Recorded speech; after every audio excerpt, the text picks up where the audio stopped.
Cole, we're going to talk about The Green Mile today. Not just the movie, but we're going to talk about the novel and the movie because, yes, it is time for another edition of Page. Here's the collected Green Mile by Stephen King.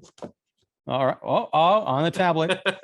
To Screen. This is actually a new 4K Warner Brothers disc that just came out. That's not the kind of screen I'm talking about, Peter. Oh, this isn't screen to screen. I must have mixed up my memos. Yeah, I gotta change for the new millennium or whatever. I gotta change this. Yeah, tablet to screen. I don't know. That's like if we talk about the 10 Commandments, we can do tablet to screen. There we go. Anyhow, the Green Mile was first published in 1996 as 6 miniature like chapter novels. I remember this vividly, being in art school and waiting for the bus from downtown Chicago back to the suburbs. There was a bookstore right in the corporate office building outside of which we waited for the big bus. And I would go and check that store obsessively whenever these new installments came out because I loved it.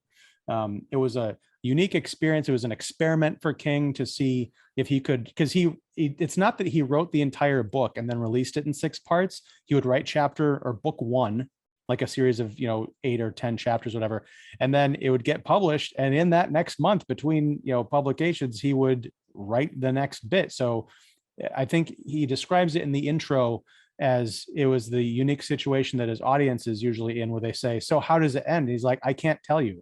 I literally have no idea." And the book takes place in 1932 in a southern prison compound called Cold Mountain Penitentiary. The people on cell block E, which is death row. And Paul Edgecombe is the main character. He's sort of the top screw who is there to oversee these death row inmates as they wait to walk the Green Mile, which is the long linoleum floor down the middle of the cell block. It's the color of old limes, as he describes it. And eventually that walk takes them down into the bowels of the penitentiary to Old Sparky, the electric chair. And they get nice and cooked like a done Tom Turkey, as old Toot the snack man kind of refers to it. And one day they get a special visitor, 2 special visitors. One is now a mouse named Mr. Jingles, who apparently has supreme intelligence and can whisper things in people's ears. And John Coffey, a apparently 9.5 thousand foot tall black man who has been convicted of raping and murdering 2 I think 12-year-old white girls. And there's a mystery as to whether or not he did it. He's a very, as they might say, simple man, a man of few words, but he appears to have magical powers. This is a novel almost in the vein of The Shawshank Redemption or Stand By Me, where it's mostly about character and male bonding and relationships within these tight-knit groups of men of a specific era. Not so much the horror. The horror kind of comes from the real life happenings of what people can do to each other, and not necessarily ghouls and demons jumping out of shadows.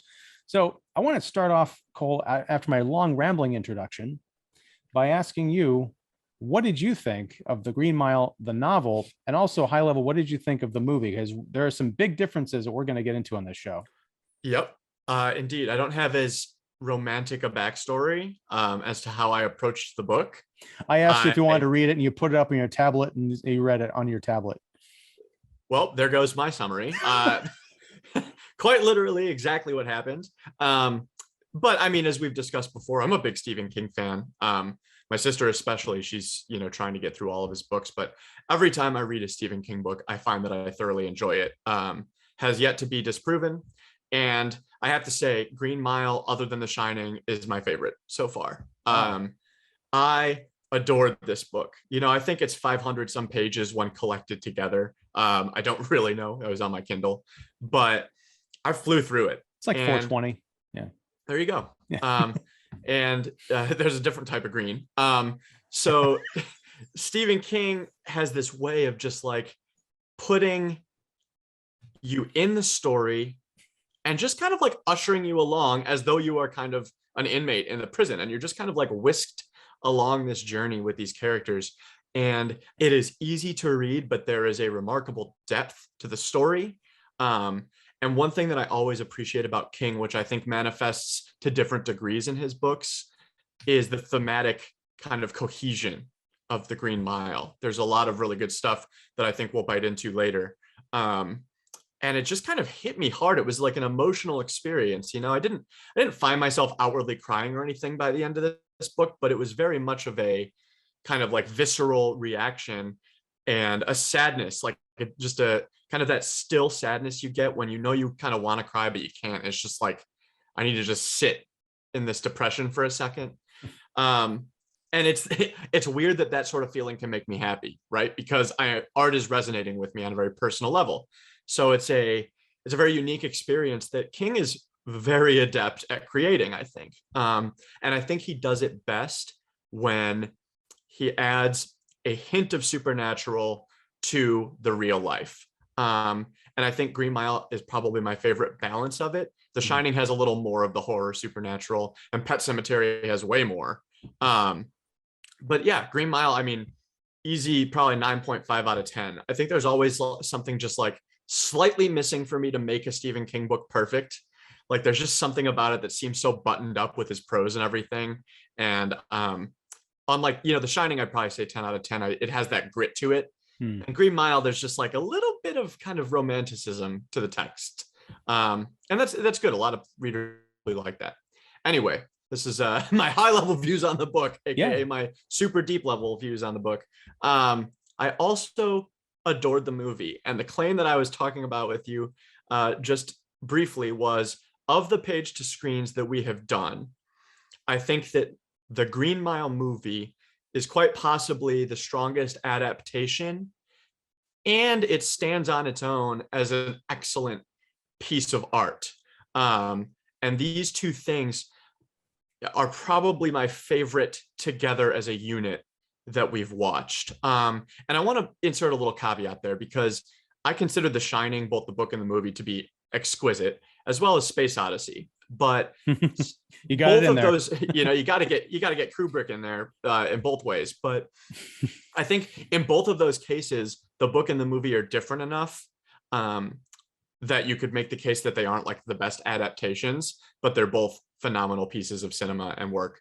But the Green Mile to me felt very good, and there were parts missing that I wanted in the movie, but it's 3 hours long and it still covers the vast majority of what goes on.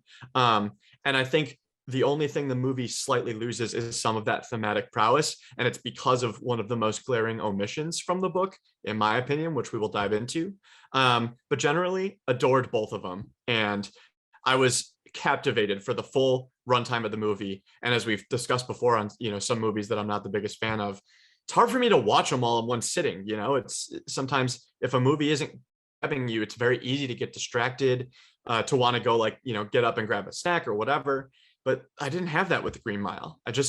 I loved it. And this is another one of those pieces of art that I'm grateful you have kind of force fed to me. And I think I would have encountered both on my own in due course, but I'm glad I did right now, because there was just so much to love about both. And I always appreciate a dive back into the Stephen King Book-O-Matic universe, as I call it. Well, that was very well stated. And I'm glad that you love the novel and that you also love the movie. I love the novel. I'm warming up to the movie. And when I first saw it, I think I saw it probably opening weekend in 1999. I walked out so angry. Because you're right. In a lot of respects, it is a very faithful adaptation. And in fact, in some ways improves upon, just because of, how visual language can sometimes, the picture is worth 1,000 words. There are some sequences in here that are way more exciting to watch than they are to read. But then there's some of these omissions. Now I'm curious as to what the omission is that you're referring to. Mine is named Brad Dolan. And that's the guard or the attendant at the nursing home, retirement home. Yeah. That's exactly what I'm thinking of. Okay. Now just to kind of set this up for folks, and this is, I don't know if King had this, kind of plotted out in his head, or if this is a device that he came up from month to month, because and I gave away my chapter copies of the Green Mile, 2 decades ago, which I'm still kicking myself for. So I couldn't go back and check and see if they had a recap at the beginning of each subsequent chapter book. I suspect not, because as you go on, like 2 through 6, there's this device of an elderly Paul Edgecombe, far retired from the Green Mile, in a nursing home, and he's writing the story of the Green Mile, and we eventually find out why and what it means. But there's always a bit of a recap. So he's got his friend,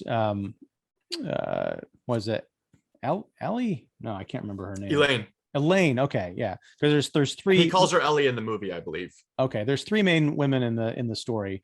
There's Jan, Melinda, and Ellie or Elaine. Yeah. He's kind of recounting to us, the reader, and also to her, through bits and pieces, the story of the Green Mile. So every time a new chapter opens up, he'll say, "Oh, and then after we executed Edouard Delacroix, which like the last book would have last chapter would have ended on, then he kind of picks up and he kind of recaps how that all went bad, and then we move forward into a flashback, which sounds strange, which is a setup for the rest of the book. But these little bookend segments coalesce into a finale where we're completely caught up with the present, and we find out what happened to Mr. Jingles. And again, we're going to spoil a whole bunch of stuff, so if you have not read the book or seen the movie, go out and do both and then finish this up. So I'm sorry if we've ruined anything already. But to see that they, and I can kind of understand, maybe if this was a Netflix show and it was like 6 episodes that were like an hour and a half long, so you could really tell each chapter book, you'd have room for all that nursing home stuff. But it's far more than just a device. And the way they get around it is, Paul in the beginning is watching a movie in the rec room, and he gets teared up and he kind of runs away, and Ellie finds him and he's like, "I never told you about my time on the Green Mile." And then it's basically the whole rest of the movie, and we catch up at the very end. There's no asshole nursing attendant. There's no final confrontation that really ties back, as you say, thematically, with stuff that happened on the Green Mile with a character named Percy Wetmore. And I just found it really lacking.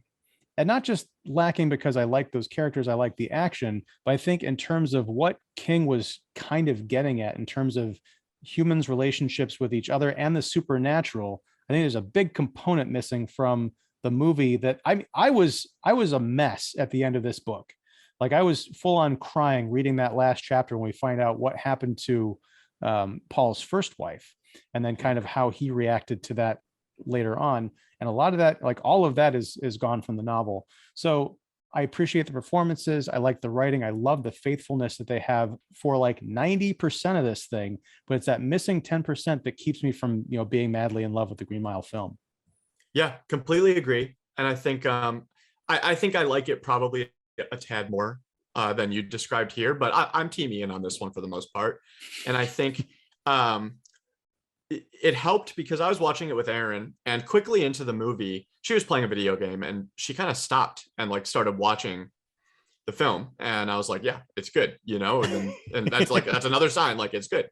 But so in the movie, you have this amazingly strong theme of like the power of death and what it can do in the hands of the wrong person, and or what the prospect of an eventual death can do to an innocent person.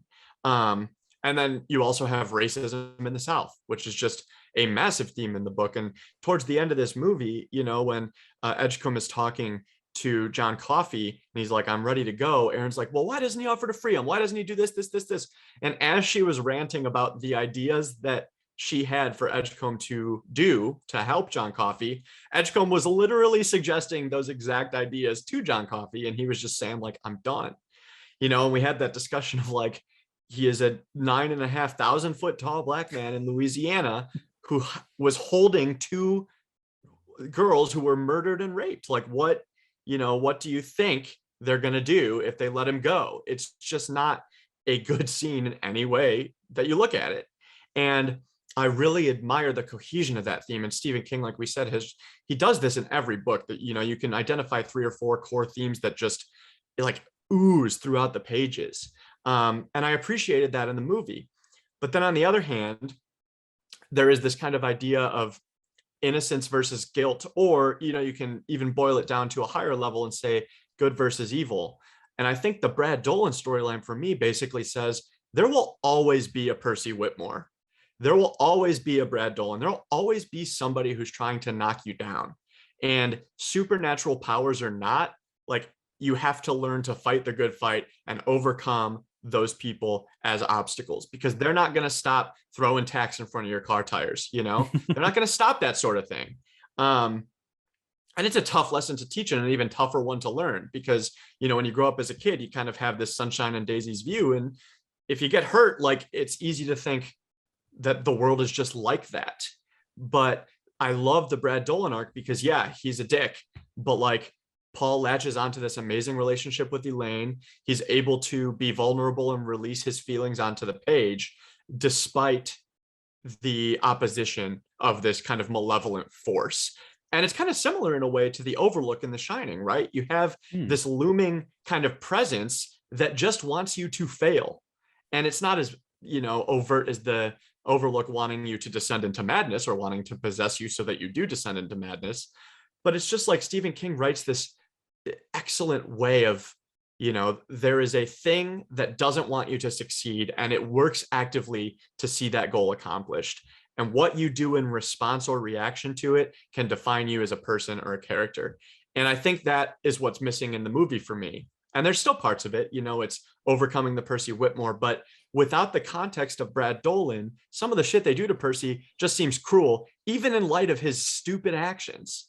And that's where the disconnect for me comes in.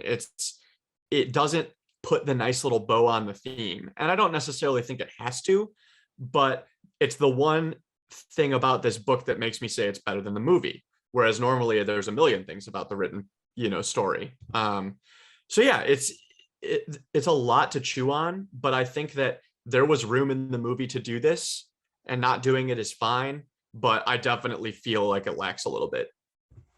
Well, one thing that I think, and it's not something I thought of until just now, the importance of what, again, spoilers, everybody, what Brad Dolan does in that shed, because, again, if you know what we're talking about, you know what we're talking about.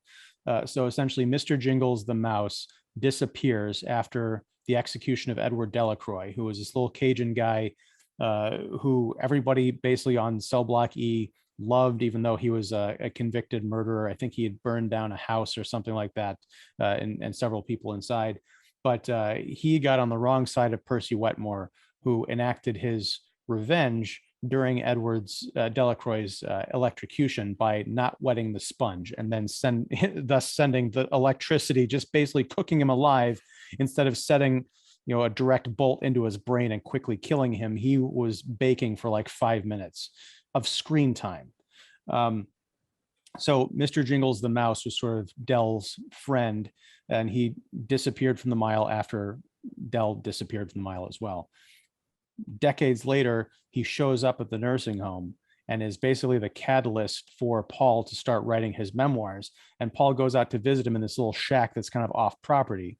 Brad Dolan, the nursing home attendant, sees him. It's like, "Hey, Paulie," he kind of teases him because Paul likes to be called Paul, not Paulie, because this guy, King's writing is so sharp that I can hear exactly what Brad Dolan's voice sounds like. Yep.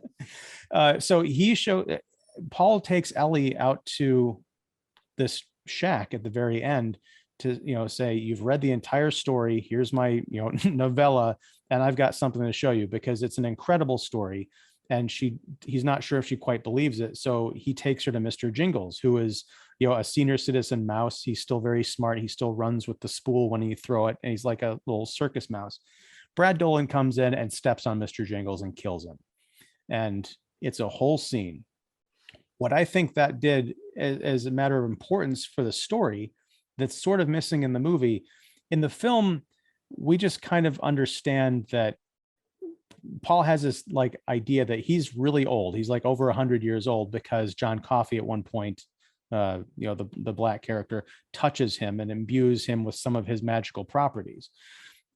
I don't think that Paul really understood how vulnerable he actually was. He might have thought that he could have lived forever if he hadn't been, like horribly murdered. He might have Yep. wondered, like, if I got hit by a truck, could I survive? I mean, I know he had watched John Coffey, get electrocuted, but John Coffey had also kind of wanted to go. There's Right. a heavy Jesus metaphor throughout this entire book, from the initials, Jesus Christ, to John Coffey. If you want to go to the Terminator, you got John Connor. It's a whole cinematic literary tradition we've got here.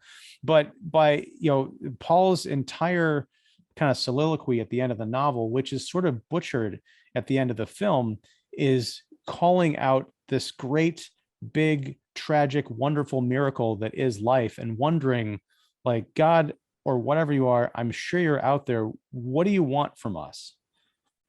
And I don't think it holds together at the end of the movie as well as it does at the book.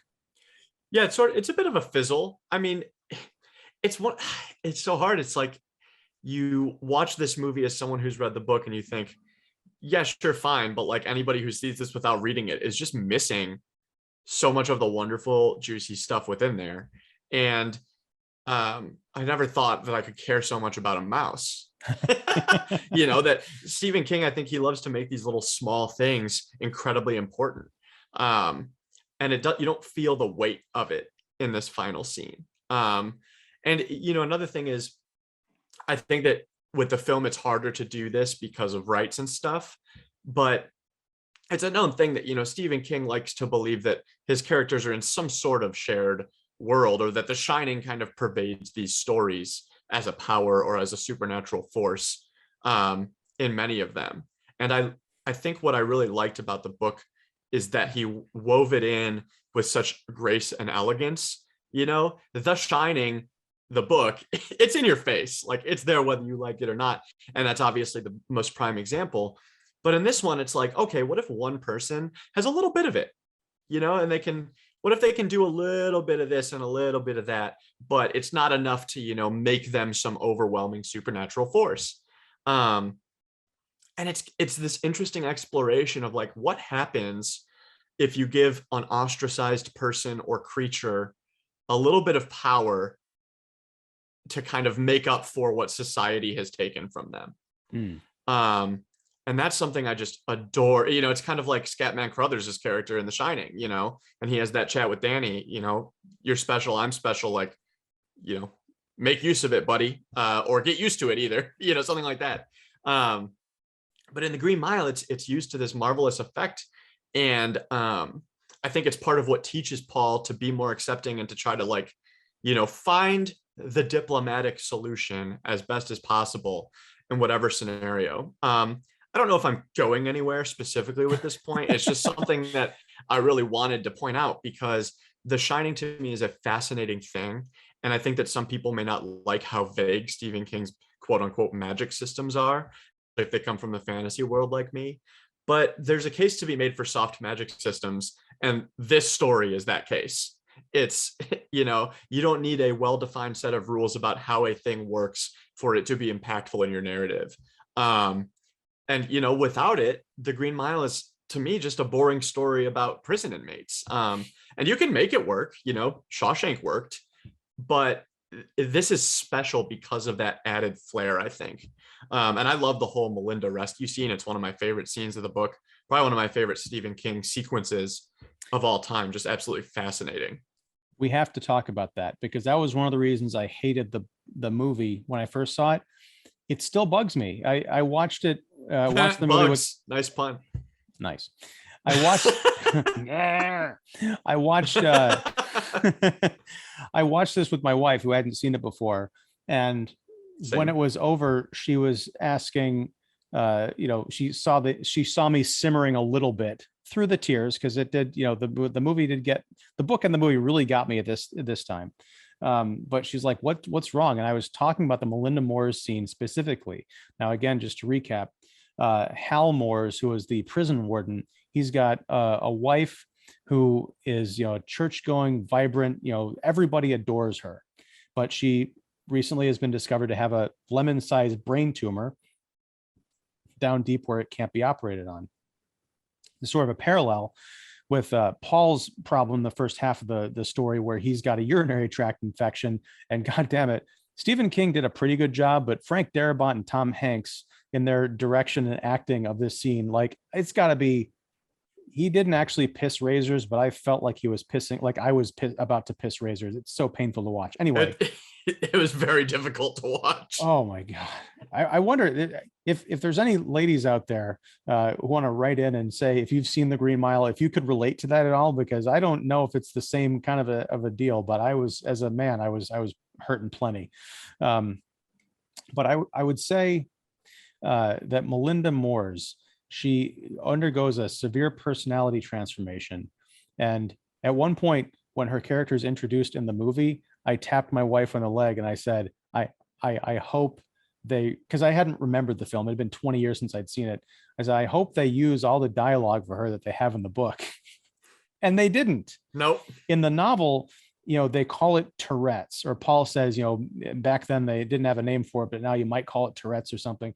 She's, she's gone from this light of everybody's world to this dark figure who just like screams obscenities and berates her husband, and is just an unpleasant kind of a monster character who says the most profane things, stuff that you'd hear like in Pet Sematary. I was about to say, it's exactly like Rachel's sister. Right.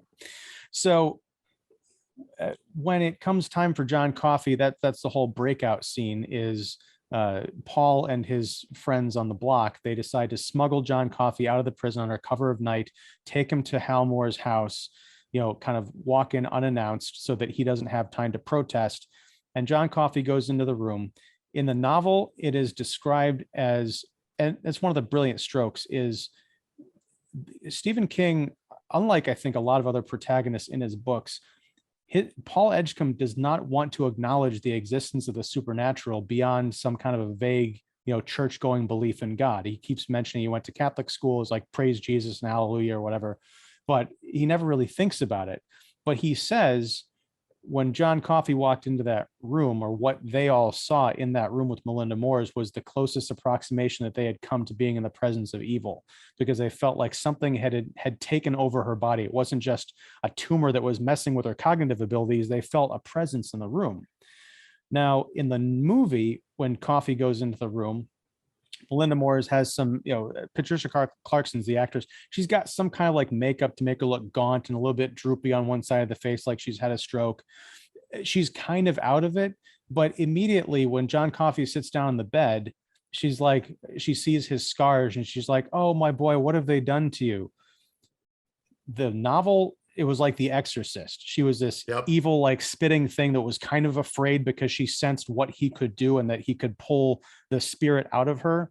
In the book, she's just kind of out of it. And then when she has the essence sucked out of her, her hair gets, it looks well and her skin clears up. She becomes a L'Oreal commercial, and she's the same person pretty much, except she doesn't remember, being in a trance for several months. It was a big, I think, failing for me, and I don't understand the choice to change it from the source material. What do you think?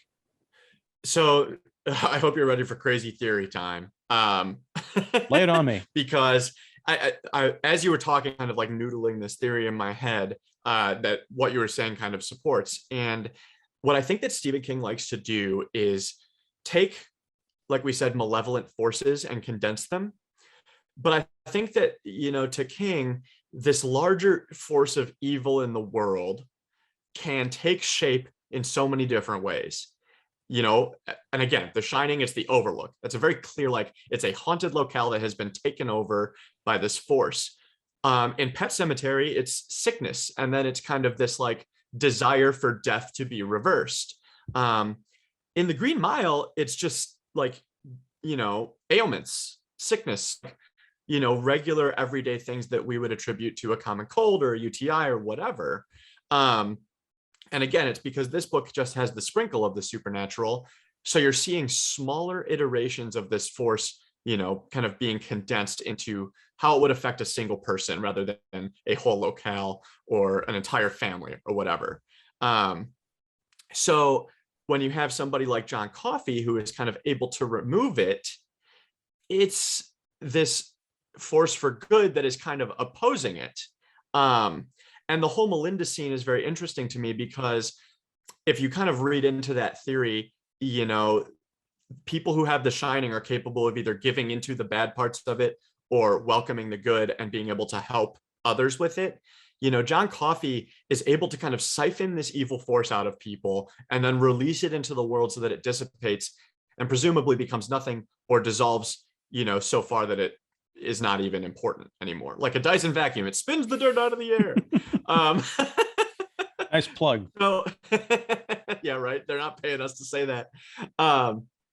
So you kind of have this force of like, I can remove a sickness or something bad from somebody. And with John Coffey, I think it's especially interesting with the Melinda scene for that very reason, because he's just like, I have this force for good. I can remove it from you and let it dissolve. But then if you fast forward, he then kind of lashes that force that he removed from Melinda into Percy. Mm-hmm. And he's able to sort of like commandeer it and use Percy for a second. And then Percy kind of, eliminates the bugs and dissipates the force. And what's left of Percy at that point? It's kind of nothing.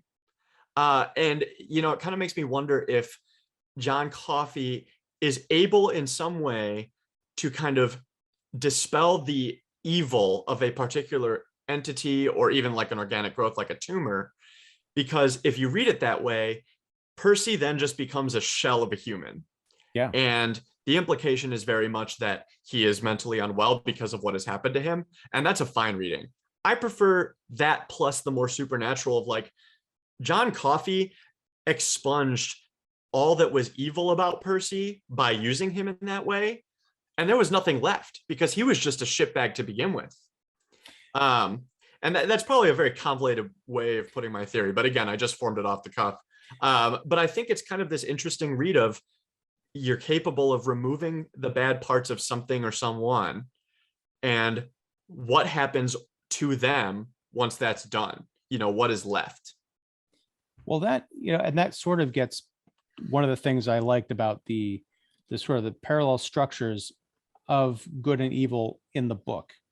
And that's why I think the movie kind of sells it short is you're right. Coffey in removing that thing from Melinda Moore's and putting it into Percy Wetmore and kind of using him as a weapon to take care of this greater sin, which, we haven't even talked about Wharton yet.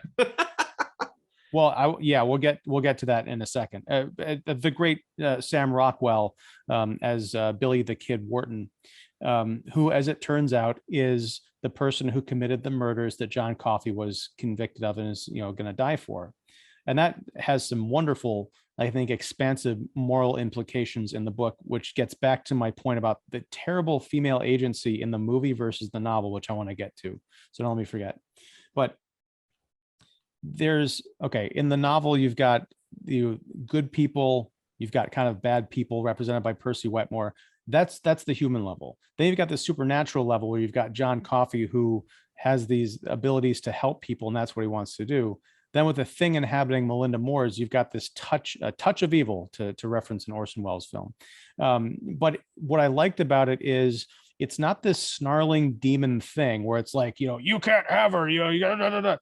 It could be, much like Paul says, it could just be this thing that needs to be taken out of her because it's changing her personality. But he also felt that it could have been something more. It's not spelled out. It's kind of vague.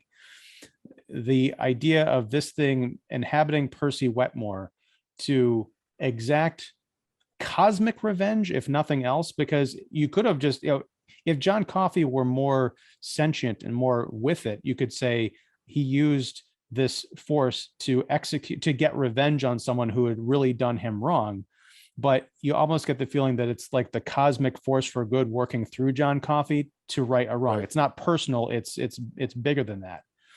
What I love is that, yes, Percy Wetmore kind of gets away with it because, he spends his entire rest of his life in the insane asylum that he had been looking to get a cushy transfer to.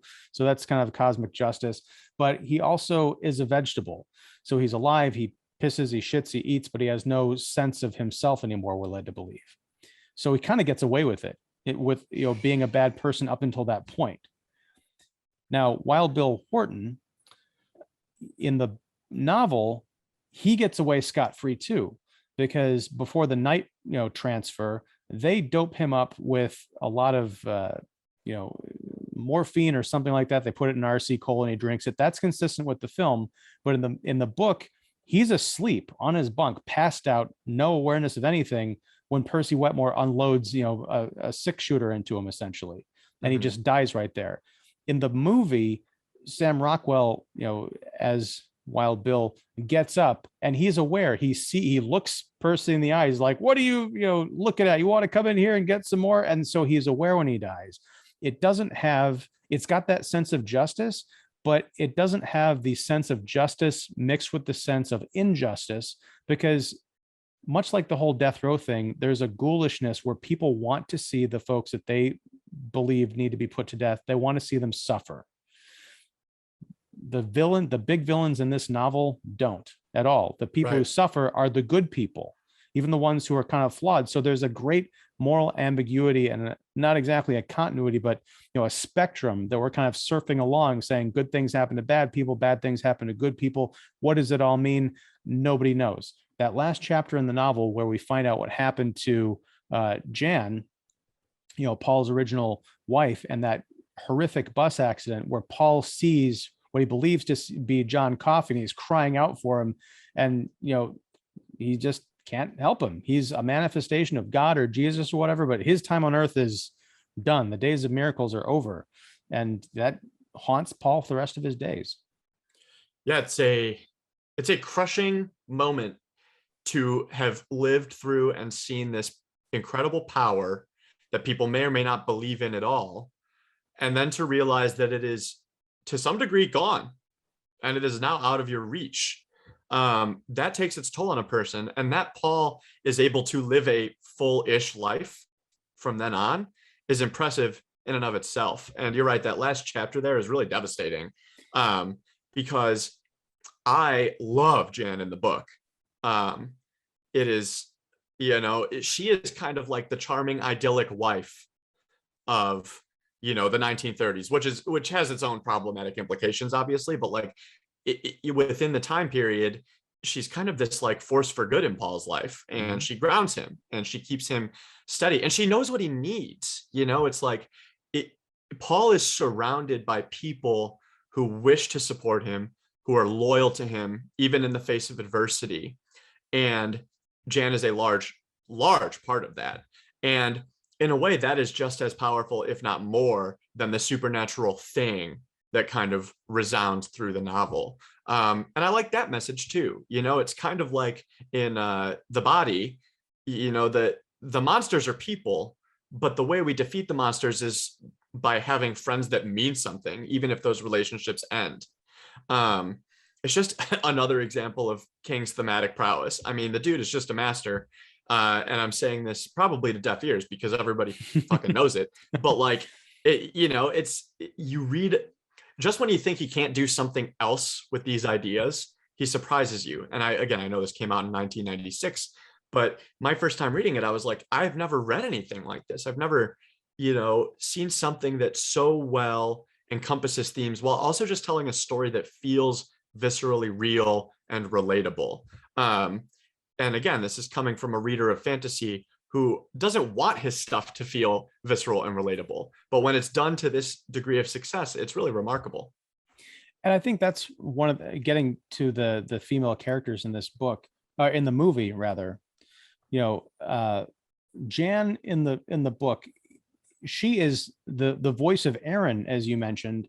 When there's talk about like when they figure out Coffey is innocent, yet he's going to the electric chair. And she's like, well, can't you do something? Can you help him escape and all this other stuff? In the novel, there's a full-on fight, and it gets kind of rough between Paul and Jan for a bit. I don't know if I said Melinda before. I might have gotten it mixed up, but Jan, the wife, yeah.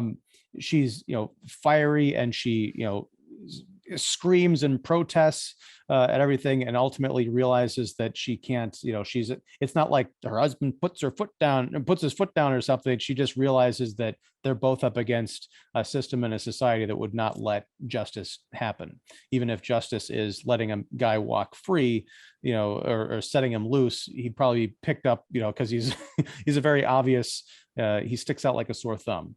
And if he doesn't get picked up and sent back to jail, worse things could happen. It's almost a miracle that he got taken to jail in the first place, given the hunting party that finds him at the beginning of the story. But in the movie, she's a good housewife who loves sex. When it's very dull. well, it's just when Paul gets his urinary tract infection taken care of, it's magically healed. He goes home and he's sizing up his wife's butt. I love Bonnie Hunt, she's a great actress, but they go upstairs and it's the whole like gag of like you hear the humping and the panting at night, and then it fades to morning and you still hear it, and then she's like 4 times in one night. It's just such 90s sitcom bullshit. It's very pandery, right? And then Melinda, as we mentioned, a lot of the kind of the fire and the contrast and the character, the juicy stuff gets taken out of her, to the point where she's just she's the wife of the warden who gets magically healed. Ellie, who's a complete, pretty well-rounded character, who again, in the climactic scene with Brad Dolan in the shed, she freaks out on the guy. Before that, she gets Paul out of a scrape with Brad Dolan, who's about to, rough him up. And she's like, I know people too. And, you leave us the hell alone, or we're going to have you working the bread lines, as Paul would say about Percy, or Percy threatened back in the Depression. It's such a striking contrast. And you mentioned something like, if people watch The Green Mile, I know people who've watched this and love the movie, they're probably like, yeah, it's a really good movie. Oh, Tom Hanks and all those guys in the block, they were awesome. And they were. But if they haven't read the novel, they don't know that they're missing out on the other half of what makes these men in this story so strong. Yeah, there is a large chunk missing. And it's, I don't know, it makes me hopeful that like this is a reason for people to seek out the book. I think this is kind of more in the world of cinema and adaptations anyway, which I've just been keen on writing on a lot. And it's sometimes seeing the movie will give you a lot of what the book gave you, or vice versa. But in this case, as with so many Stephen King adaptations, as we have found on this series, there's a case to be made for both. There are things that you can grab in both that you won't find in the other, that you would grab in one that you wouldn't find in the other. And yeah, there's some big glaring misses in the movie, but the performances make it worthwhile, in my opinion, at the very least. The Percy Whitmore actor, whose name I don't know, but is, absolutely amazing at being Hutchison. Yeah, there you go. The mouse, Mr. Jingles, is by far my favorite character of the book, period. Then John Coffey, then Delacroix. But holy crap, that mouse. And I amazing. Because we're in the era that we are, I misremembered it as being a CGI mouse, but no, it's a real fucking mouse. It just makes There's it your so episode believable. Title. It's a real freaking mouse. Now, my MVP. Sorry. Go ahead, please. I was going to say my MVP, because this is a character. It's the one character out of a bunch of guards in the book. Like, the guards are pretty much a melange of people who are not Paul Edgecombe for the most part. Yes. There's Dean, who you get a bit fleshed out towards the John Coffey mission, because he gets left behind because of the family. And so you're like, oh, he is a young guy. And, he's played by Barry Pepper, who is also with Tom Hanks in Saving Private Ryan. But David Morse plays Brutal, who's sort of Paul's right-hand man. And he is so perfect as like the big imposing guy who's kind of got a soft heart, but he's also the no nonsense, word of it, advice. He's Paul's work wife. Jan's his wife, and Brutal's the work wife. And he's so good in this performance. In the movie, all the like Harry and Dean and even Toot like kind of bleed together. And you're right, they are the people adjacent to Paul who are not Paul. But every time Brutal was on screen, I'm like, that's Brutal. And it's a big credit to his performance, because he doesn't have a ton of screen time / lines. I mean, he's there a lot of the time, but you know what he's there for, and he serves a purpose. Even when he is not the focus of a scene, Brutal, like the actor knows what Brutal would be doing. He knows when Brutal would be at the ready, because he is Paul's sort of like bad cop, as it were. And he's a very nice guy, but like where Paul needs to be the measured guy, Brutal can be the force. He can be the brute. He can be the bouncer, completely agree with you on that point. And it's something I didn't want to miss. So I'm glad we mentioned that. You haven't seen The Wild Bunch yet, I don't think, from 1969. It's one of my favorite Westerns. And there's a leading duo, the two leads of The Wild Bunch, that remind me a lot of the Tom Hanks and David Morse kind of thing. It's a different story dynamic, but you still have that wonderful kind of I got your back tough guy bond. What else? There was something else I was going to talk about, and I don't remember what it is. Damn.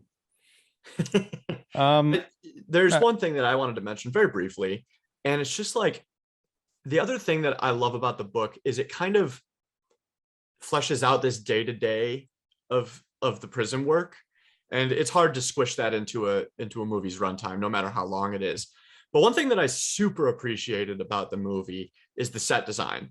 Yeah. Because I had a tough time visualizing, and I've read Stephen King's book on writing, and he has outwardly said like he doesn't like to talk about appearances a lot, specifically with characters. He's like, because you're going to visualize them how you visualize them. So it's no surprise then that the three lackeys of Paul Edgecombe are just three random white guys.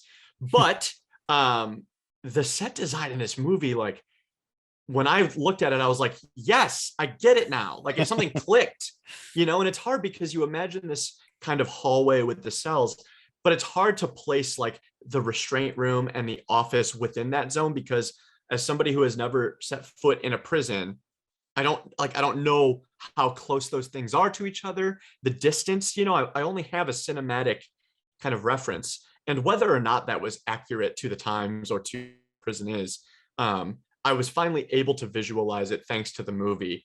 And I thought that they did a really phenomenal job of making it feel a little bit beaten down, a little bit underfunded because it's the Depression, and brutal. It was this place you just don't want to be. And like even the guards, they do what they can to make it good for themselves.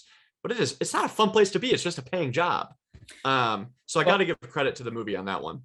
Well, also, it's such a place. It's not scary, but as you mentioned, it's a place you don't want to spend any amount of time in.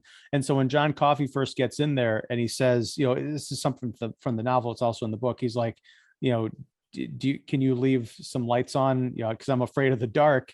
You really get a sense of like, I don't want the lights off in that place either. Right. I'm not afraid of the dark anymore. But I remember what I was going to talk about. I've been ragging on the differences, from Page2Screen. I wanted to call out something that I actually kind of loved, is because Darabont, who adapted the screenplay or adapted the novel to the screenplay, he took out all the nursing home stuff effectively. But what he did put in was this, it was a film called Top Hat with Fred Astaire and Ginger Rogers, which they're watching in the rec room towards the beginning. And that's what makes Paul freak out and leave. And it reminds him of the Green Mile. And the entire time, if you've read the book, you're like, what does this have to do with anything? And then at the end, John Coffey's sort of last request, like the night before his execution, he's like, Paul's like, is there anything else we can do for you? Anything at all? Because he's about to execute Jesus and he feels really bad about it. And John Coffey's like, I've never seen a picture show or whatever he called it. And they cut to, they've, rearranged. I don't think it's the execution room. I think it's another storage room, because it'd be really morbid if like old Sparky was sitting there behind the screen. But they show Top Hat. And much like the movie scene in Shawshank Redemption, there is a magic, a transportiveness that we kind of take for granted as people can just like watch movies on our phone or on TV or whatever. That, when you're in prison, you are in a place, you are no longer free. You can't just go out and enjoy the things you used to. So I think there's just that beautiful scene of everybody sitting, watching, and escaping together for a little bit. It just shows you, it's another kind of a cool bonding moment and talks to the magic of cinema. Yep. And there's one other very small scene that does a similar thing, which is when they are bringing John Coffey to heal Melinda. I actually liked the scene where he was sniffing the grass and the leaves in the movie even better than in the book. And the book did it very well, don't get me wrong. But in the movie, you see, like, it is pure wonder. And Aaron and I looked it up because we were like, this John Coffey actor is going, and of course he was nominated for Best Supporting Actor for this movie, and we were like, we were kind of ashamed he didn't win, but we didn't look any further into who actually did that year. But it was one of those scenes where I was just like, wow, like, you just don't think about that stuff, and like, even when you look, it's hard. Wonder is a hard emotion to convey, because you feel it when you feel it, and replicate. You can try to look like you're bewildered, or it just doesn't work. And man, John Coffey's hard, and I was buying. It's weird. Michael Clark Duncan, who passed away a number of years ago, this was a big movie for him, and he appeared in a lot of other films. Odd choices though, because I had forgotten with The Green Mile that he, and I'm kind of hard pressed. I have to go back and look at the rest of his filmography because I've forgotten a lot of the films that he was in.